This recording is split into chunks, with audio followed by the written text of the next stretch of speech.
Halo, assalamualaikum semuanya. Selamat pagi, selamat siang. Perkenalkan, nama saya Trisha Indriani, bisa kalian panggil Ibu Trisha. Pada kesempatan kali ini kita akan mempelajari tentang ciri khusus spesies Kingdom Monera dan mengelompokkannya berdasarkan struktur, cara hidup, dan reproduksi. Sekarang, apa kalian tahu Monera itu apa?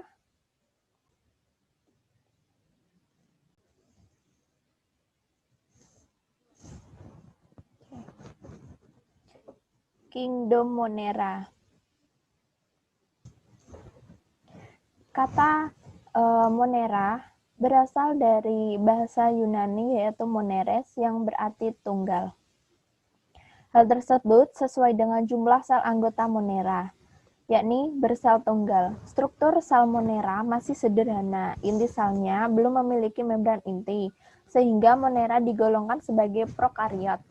Dengan demikian, anggota dari Kingdom Monera termasuk kelompok organisme prokariot bersel tunggal atau uniseluler. Anggota Kingdom Monera kita kenal sebagai bakteri. Anggota Kingdom ini menempati berbagai habitat, bahkan habitat ekstrim yang tidak dapat dihuni makhluk hidup lain.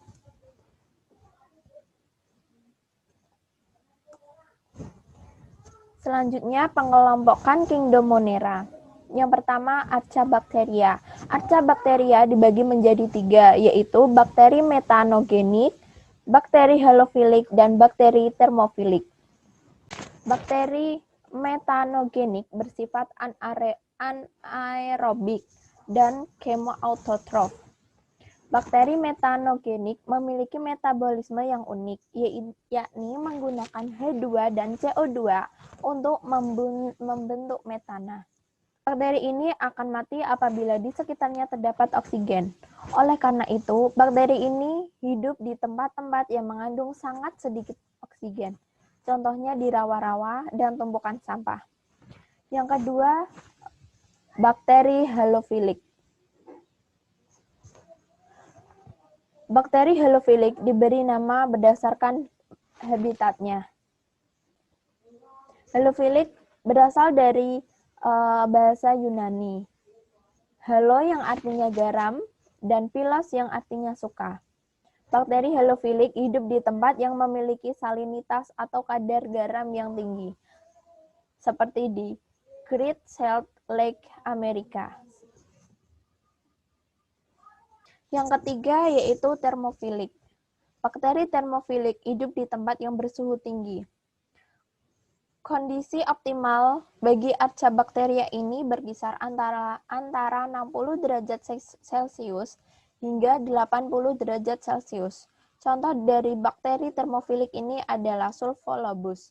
Bakteri ini hidup pada kolam geyser yang mengandung sulfur di kawah-kawah gunung.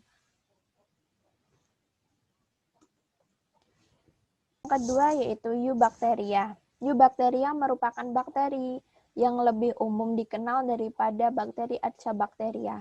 Eubacteria merupakan bakteri sebenarnya. Berikut ciri dan struktur Eubacteria.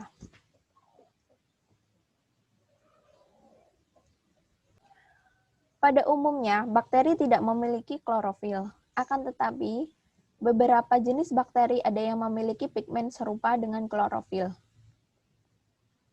Bakteri hanya dapat diamati dengan menggunakan mikroskop karena ukuran tubuhnya hanya beberapa mikrometer.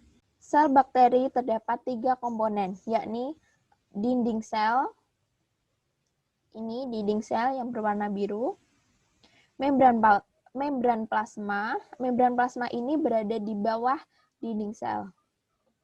Dan yang ketiga yaitu sitoplasma. Dinding sel bakteri relatif kaku sehingga dapat memberi bentuk pada sel bakteri.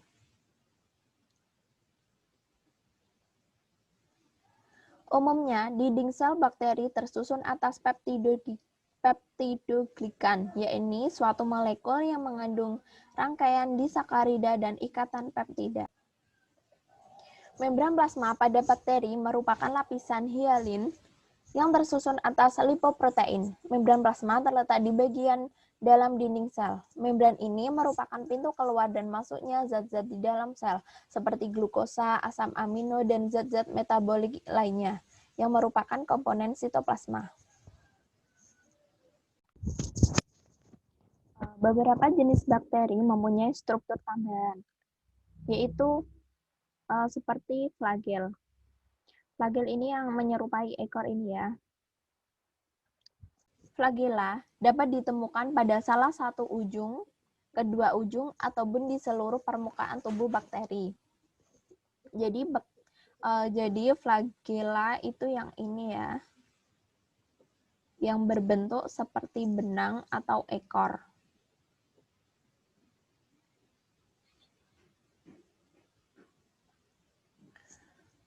Beberapa bakteri juga memiliki pili atau fimbre, yakni suatu struktur seperti rambut yang menyebar di seluruh permukaan tubuh bakteri. Fungsi fimbre adalah sebagai alat untuk menempel pada substrat atau inang bakteri. Contoh bakteri yang memiliki fimbre adalah bakteri penyebab penyakit gonore. Yang kedua yaitu bentuk tubuh bakteri. Pertama yaitu berbentuk kokus. Bakteri kokus terdiri atas berbagai bentuk. Ada yang tersusun tunggal, yang disebut monokokus, yang tersusun berpasangan atau diplokokus, tersusun untaian membentuk rantai, yaitu streptokokus, dan ada juga yang tersusun seperti buah anggur atau staphylococcus. Dan yang kedua yaitu berbentuk basil. Bakteri Bacillus memiliki bentuk yang beragam. Ada yang tersusun tunggal atau satu, yaitu monobacillus atau monobacil. Ada yang tersusun berpasangan atau dua, yaitu diplobacil atau diplobacillus.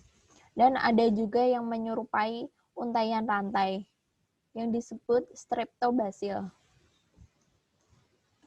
Yang ketiga yaitu berbentuk spirillum atau spiral. Bakteri spirillum ada yang berbentuk koma, spiral, dan spiroseta. Bentuk spiroseta mirip dengan bentuk spiral, hanya lebih berkelok-kelok dengan ujungnya itu lebih runcing. Contoh bakteri yang berbentuk spirillum yaitu Spirillum sp yang berbentuk spiral, dan Spiroseta pallida yaitu berbentuk spiroseta. Yang ketiga yaitu perkembangbiakan bakteri. Bakteri dapat berkembang biak atau bereproduksi dengan dua cara, yaitu dengan cara aseksual dan dengan cara seksual. Yang pertama, reproduksi aseksual. Bakteri mengalami reproduksi aseksual dengan cara pembelahan biner, yaitu pembelahan dari satu menjadi dua sel dan seterusnya. Pembelahan biner ini termasuk pembelahan amitosis, artinya pembelahannya tidak melibatkan tahapan pembelahan sel seperti halnya manusia, melainkan berlangsung spontan atau secara langsung. Perhatikan gambar di bawah ini. Gambar berikut menunjukkan bahwa satu sel induk hanya mengalami pemanjangan dan pembagian nukleoid hingga akhirnya terbentuk sekat pada masing-masing nukleoid hasil bentukannya. Nukleoid ini terbagi. Dinding sel dan membran sel mulai membentuk sekat septum. Ini yang dimaksud septum.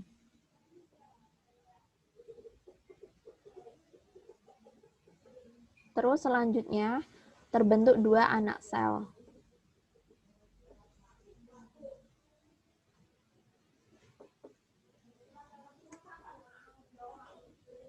Yang kedua, reproduksi secara seksual bisa terjadi melalui mekanisme rekombinasi gen melalui tiga cara, yaitu transformasi, transduksi, dan konjugasi. Pada transformasi, materi genetik akan dipindahkan oleh bakteri secara langsung atau tidak melalui jembatan penghubung atau jembatan konjugasi. Namun tidak semua bakteri yang mampu memindahkan materi genetiknya secara langsung. Contoh bakteri yang melakukan reproduksi secara transformasi yaitu Bacillus dan Rhizobium. Yang kedua, transduksi. Pada proses transduksi melibatkan peran organisme lain yaitu virus. Itulah mengapa rekombinasi gen antara dua bakteri dijembatani oleh virus bakteriofag. Virus yang paling sesuai digunakan untuk proses transduksi ini adalah virus phag. Hal itu karena virus ini mempunyai bereplikasi secara litik dan lisogenik. Tahapannya seperti ini ya. Bakteri diinfeksi oleh virus phag sehingga virus mengandung DNA bakteri tersebut. Virus phag kemudian akan menginfeksi bakteri-bakteri lainnya. Akibatnya terbentuk bakteri baru dengan rekombinasi gen sesuai dengan rekombinasi gen pada virus penginfeksinya. Ini hasil reinfeksi bakteri baru. Kemudian terbentuklah bakteri-bakteri rekombinan. Contoh bakteri yang melakukan transduksi yaitu bakteri Escherichia coli. Yang ketiga yaitu konjugasi. Konjugasi adalah tahap reproduksi seksual pada bakteri yang ditandai dengan pemindahan materi genetik secara langsung. Pemindahan ini terjadi dari satu bakteri ke bakteri lain melalui jembatan konjugasi. Contoh bakteri yang bereproduksi dengan cara konjugasi yaitu Agrobacterium. Selanjutnya, cara memperoleh makanannya. Berdasarkan cara mendapatkan makanannya, bakteri dibagi menjadi dua, yaitu bakteri autotrof dan bakteri heterotrof. Bakteri autotrof yaitu bakteri yang mensintesis makanannya sendiri. Bakteri autotrof dibagi menjadi dua, yaitu fotoautotrof dan kemoautotrof. Fotoautotrof adalah bakteri yang menggunakan energi cahaya dalam penyusunan bahan organik atau fotosintesis. Contoh bakteri fotoautotrof yaitu Chromatium species. Yang kedua, kemoautotrof. Kemoautotrof adalah bakteri yang menggunakan bahan anorganik dalam penyusun bahan organik. Contohnya yaitu Hydrogenobacter. Terus jenis bakteri yang kedua yaitu bakteri heterotrof.